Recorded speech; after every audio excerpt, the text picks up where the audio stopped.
بسم اللہ الرحمن الرحیم۔ اللہ کے دو حق۔ ایک بزرگ نے فرمایا ہے کہ عبادت تو اللہ تعالیٰ کی محبت کا حق ہے، مگر گناہ سے بچنا اللہ تعالیٰ کی عظمت کا حق ہے۔ یاد کر لینا اس نکتے کو، پھر نہ کہنا ہمیں خبر نہ ہوئی۔ کئی برس کے ارادوں کے بعد حاضری ہوئی ہے۔ پوچھو مولانا محمد ایوب صاحب سے کہ بیت اللہ میں یہ ہم کو انگلینڈ کی حاضری کی دعوت دیا کرتے تھے، مگر میرا ارادہ مراد تک نہیں پہنچتا تھا۔ اب ایسے اسباب اللہ تعالیٰ نے پیدا کر دیے کہ ہم آپ کی خدمت میں حاضر ہیں۔ لہٰذا حق دو ہیں، ایک محبت کا حق، ایک عظمت کا حق۔ محبت کا حق ہے نماز، روزہ، زکوٰۃ، حج اور جو بھی احکام ہیں، اور اللہ کی عظمت کا حق یہ ہے کہ ہم ان کو ناراض نہ کریں۔ لیکن اللہ کی ناراضگی سے بچنے کے لیے اور تقوی کے لیے جب تک ہم اللہ والوں کی اور اہل تقوی کی صحبت اختیار نہیں کریں گے، ہمت نہیں ہوگی۔ یہ نسخہ اللہ تعالیٰ نے بتایا ہے۔ عبادت کرنا آسان ہے، لیکن تقوی اختیار کرنا اور گناہ چھوڑنا جب تک تقوی والوں کے ساتھ نہ رہو گے، گناہ چھوڑنے کی ہمت نہیں پاؤ گے۔ کونوا مع الصادقین، اس کی تفسیر علامہ آلوسی رحمۃ اللہ علیہ نے تفسیر روح المعانی میں فرمائی ہے کہ اللہ والوں کے ساتھ رہو تاکہ تقوی والے ہو جاؤ۔ عبادت سے ولی اللہ نہیں ہو سکتے جب تک تقوی نہ ہو۔ ان اولیاؤہ الا المتقون، جب تک متقی نہیں بنو گے ہم تم کو ولی نہیں بنائیں گے۔ لاکھوں حج کر لو، لیکن جب تک گناہ نہیں چھوڑو گے ہمارے ولی نہیں ہو سکتے۔ ہماری ولایت حج عمرہ اور تسبیحات سے نہیں، تقوی سے ملے گی، اور تقوی ملے گا اہل تقوی کی صحبت سے۔ لیکن کتنا رہے اللہ والوں کے پاس؟ روح المعانی میں لکھا ہے، کونوا مع الصادقین کی تفسیر میں، خالطوہم لتکونوا مثلہم، اتنے دن رہو اللہ والوں کے پاس کہ تم بھی انہی جیسے ہو جاؤ۔ دیکھیے نمک کی کان میں ایک گدھا گر گیا، کچھ دن بعد وہ نمک بن گیا، صحبت کا اثر ہوا یا نہیں؟ تو اگر ہم نالائق بھی ہیں، انسانیت کے لحاظ سے پست ہیں، لیکن انشاءاللہ تعالی روح المعانی کی روشنی میں عرض کرتا ہوں کہ کسی اللہ والے کے پاس کچھ دن رہ لوگے تو ہمارا نالائق نفس لائق ہی نہیں ولی اللہ بھی ہو جائے گا۔ کونوا مع الصادقین کا حکم اللہ تعالیٰ نے دیا، لہٰذا بغیر معیت صادقین کے کوئی ولی اللہ نہیں ہو سکتا، بغیر اللہ والوں کی صحبت کے کوئی اللہ والا نہیں ہو سکتا۔ مگر ایک شرط ہے، گدھا نمک کب بنتا ہے؟ جب تک سانس لیتا رہتا ہے اس وقت تک نمک نہیں بنتا، گدھے کا گدھا رہتا ہے، جب مر جاتا ہے تب بنتا ہے۔ ایسے ہی نفس کو جب مٹا دو گے تب ولی اللہ بنو گے۔ جب تک ہم نفس کو زندہ رکھیں گے نالائق ہی رہیں گے۔ گدھا سانس لیتا رہے اور نہ مرے تو نمک نہیں بنے گا، مگر مٹانا بھی اللہ والوں کی صحبت میں رہنے ہی سے نصیب ہوگا۔ مولانا شاہ ابرار الحق صاحب دامت برکاتہم فرماتے ہیں کہ چائے میں چینی خود مٹتی ہے یا مٹانا پڑتا ہے؟ ظاہر مٹانا پڑتا ہے۔ اچھا مرغی کے پر سے مٹاؤ تو مٹ جائے گی؟ نہیں۔ اور موم بتی سے مٹاؤ گے تو موم بتی خود جل جائے گی۔ لہٰذا مٹانے والا شیخ تگڑا ہونا چاہیے، قوی النسبت ہو، صاحب نسبت ہو، لوہے کا چمچہ ہو جو کھڑ کھڑ کر کے گھول دے۔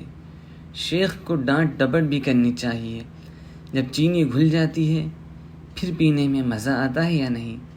ایسے ہی جب نفس مٹ جاتا ہے تب اللہ کی محبت کا مزہ آتا ہے۔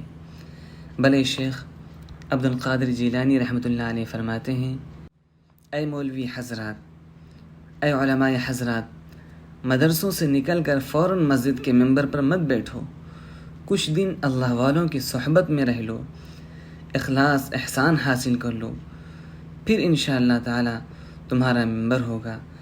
جب درد دل عطا ہو جائے گا تو تو ممبر تمہارا ہوگا، اشکبار آنکھوں سے تڑپتے ہوئے دل سے تمہارا بیان ہوگا، انشاءاللہ تعالی زلزلہ پیدا ہو جائے گا، تڑپو گے اور تڑپاؤ گے، لیکن اگر درد دل نہ ہوگا تو باتوں میں بھی اثر نہ ہوگا۔ نہیں جب چوٹ ہی کھائی تو زخم دل دکھاؤں کیا، نہیں جب چوٹ ہی کھائی تو زخم دل دکھاؤں کیا، نہیں جب کیف مستی دل تو میں پھر گنگناؤں کیا۔ اللہ تعالیٰ کی یاد کے بغیر چین نہیں۔ آپ کہیں گے کہ اگر ایک شخص غم و پریشانی میں مبتلا ہے تو اللہ تعالیٰ کی یاد سے کیسے چین نصیب ہوگا؟ میں یہی عرض کرتا ہوں کہ اہل مغرب، اہل یورپ، سوئٹزرلینڈ وغیرہ اگر واٹر پروف گھڑی بنا سکتے ہیں تو اللہ تعالیٰ اپنے عاشقوں کے دل کو غم پروف رکھ سکتے ہیں۔ ہزاروں غم ہوں گے لیکن دل میں غم نہیں گھسے گا انشاءاللہ تعالیٰ۔ آنکھوں سے آنسو بہہ رہے ہیں لیکن اللہ تعالیٰ کی رحمت کا سایہ ان کے غم کو بھی لذیذ کر دیتا ہے۔ جیسے شامی کباب مرچ والا کھا کر رو رہا ہے یا نہیں، لیکن ذرا اس سے پوچھو کہ بھائی آپ شامی کباب کھاتے وقت کیوں رو رہے ہیں؟ اگر آپ کو تکلیف ہے تو یہ کباب ہم کو دے دیجئے، تو وہ کیا کہے گا؟ ارے بے وقوف، یہ آنسو مزے کے ہیں، تکلیف کے نہیں ہیں۔ تو اللہ والا روتا ہوا بھی نظر آئے تو تسلیم و رضا کی لذت اس سے پوچھو کہ اس کے قلب کا کیا عالم ہے۔ اب آپ کہیں گے کہ غم و پریشانی میں کیسے چین ملے گا؟ اس پر میرا ایک شعر اس کی تعبیر کرتا ہے، صدمہ و غم میں میرے دل کے تبسم کی مثال۔ اس سے پہلے میرا ایک شعر اور سن لیجئے، زندگی پرکیف پائی گرچہ دل پر غم رہا، زندگی پرکیف پائی گرچہ دل پر غم رہا، ان کے غم کے فیض سے میں غم میں بھی بے غم رہا۔ اور علامہ سید سلیمان ندوی رحمۃ اللہ علیہ فرماتے ہیں، تیرے غم کی جو مجھ کو دولت ملے، تیرے غم کی جو مجھ کو دولت ملے، غم دو جہاں سے فراغت ملے۔ اے خدا، اگر تیرے غم کا ایک ذرہ مل جائے تو دونوں جہاں کے غم سے انشاءاللہ تعالی نجات مل جائے گی۔ اللہ کی محبت کے درد کا ایک ذرہ اتنا قیمتی ہے کہ آسمان و زمین، سورج و چاند، وزارت عظمہ کی کرسیاں، بادشاہوں کے تخت و تاج اس کی قیمت ادا نہیں کر سکتے۔ اللہ کی محبت کا درد معمولی چیز ہے۔ اب دوسری مثال سنیے، بعض لوگ کہتے ہیں کہ صدمہ و غم میں خوشی کس طرح حاصل ہوگی؟ اس کی دوسری تعبیر سنیے، صدمہ و غم میں میرے دل کے تبسم کی مثال، صدمہ و غم میں میرے دل کے تبسم کی مثال، جیسے غنچہ گھرے خاروں میں چٹک لیتا ہے، جیسے غنچہ گھرے خاروں میں چٹک لیتا ہے۔ چاروں طرف کانٹے ہیں لیکن غنچہ ان کانٹوں کے درمیان کھل جاتا ہے یا نہیں؟ نسیم صبح آتی ہے اور کلیوں کو کانٹوں کے درمیان کھلا دیتی ہے اور پھول کھل جاتا ہے۔ تو نسیم صبح میں تو یہ اثر ہو، اور اللہ کی رحمت کی جو ہوائیں اللہ کے عاشقوں پر برستی ہیں ان میں یہ طاقت نہ ہو کہ غم میں ان کا دل اللہ خوش رکھے۔ غم اس لیے دیتے ہیں کہ اللہ کو بھول نہ جائیں یا دل میں تکبر نہ پیدا ہو جائے۔ اللہ میاں بھی بیلنس رکھتے ہیں اپنے عاشقوں کا۔ زیادہ تعریف سننے سے بیلنس خطرے میں پڑتا ہے یا نہیں؟ تو کبھی کچھ غم بھیج دیتے ہیں کہ میرے بندے کی عبدیت کا زاویہ قائمہ 90 ڈگری سے ذرا سا ادھر ادھر نہ ہو پائے، بندگی قائم رہتی ہے، ورنہ تکبر آ سکتا ہے یا نہیں؟ یہ تو میری تعبیر تھی۔ اب مولانا رومی رحمۃ اللہ علیہ کی تعبیر پیش کرتا ہوں۔ مولانا رومی رحمۃ اللہ علیہ فرماتے ہیں کہ اللہ تعالیٰ جس سے خوش رہتا ہے، اور جو بندے زمین پر اللہ کو خوش رکھتے ہیں، اللہ تعالیٰ ان کو زمین پر خوش رکھنے کے ضمانت اور کفالت قبول کرتا ہے۔ کیوں صاحب؟ کوئی بیٹا اپنے ابا کو ہر وقت خوش رکھے، ابا اس کو خوش نہیں رکھے گا اپنی طاقت بھر۔ یہاں ابا کمزور بھی پڑ سکتا ہے لیکن اللہ تعالیٰ کی طاقت میں کوئی کمی نہیں ہو سکتی۔ تو جو بندہ اللہ کو خوش رکھے گا تو کیا اللہ تعالیٰ خوش رکھنے کی ضمانت قبول نہیں کرے گا؟ مولانا رومی رحمۃ اللہ علیہ فرماتے ہیں، سنو اے دنیا والو، گر و خواہد عین غم شادی شوا، اگر وہ اللہ تعالیٰ چاہے تو غم کی ذات کو خوشی بنا دے۔ ہم لوگ اور یہ سائنسداں تو غم کو ہٹا کر اس کی جگہ خوشی کو لائیں گے، لیکن وہ اللہ تعالیٰ قادر ہیں کہ اس غم کی ذات پر رحمت کی نگاہ ڈال دیں اور وہ غم ہی خوشی بن جائے۔ عین بمعنی ذات، یعنی خود غم خوشی بن جائے۔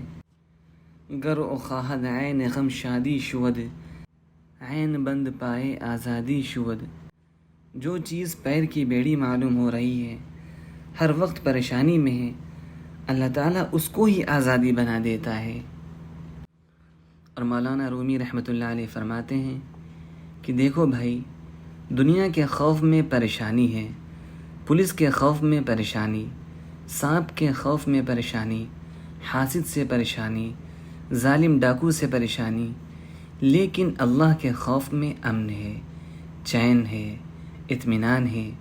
جو اللہ سے ڈرتا ہے، خوف کے آتے ہی دل میں چین آتا ہے۔ اللہ سے ڈرنے والوں کو اللہ تعالیٰ پورے عالم سے بے ڈر کر دیتا ہے۔ اسی کو مولانا رومی رحمۃ اللہ علیہ فرماتے ہیں، درج در خوف ہزاراں ایمنی، اللہ کے ڈر میں ہزاروں امن اور چین و سکون پوشیدہ ہے۔ لیکن ایک اشکال ہوتا ہے کہ یہ بتاؤ کہ خوف اور امن متضاد ہیں یا نہیں؟ مولانا رومی رحمۃ اللہ علیہ فرماتے ہیں کہ میں خوب سمجھتا ہوں کہ کچھ لوگ مجھے اعتراض کی نظر سے دیکھ رہے ہیں۔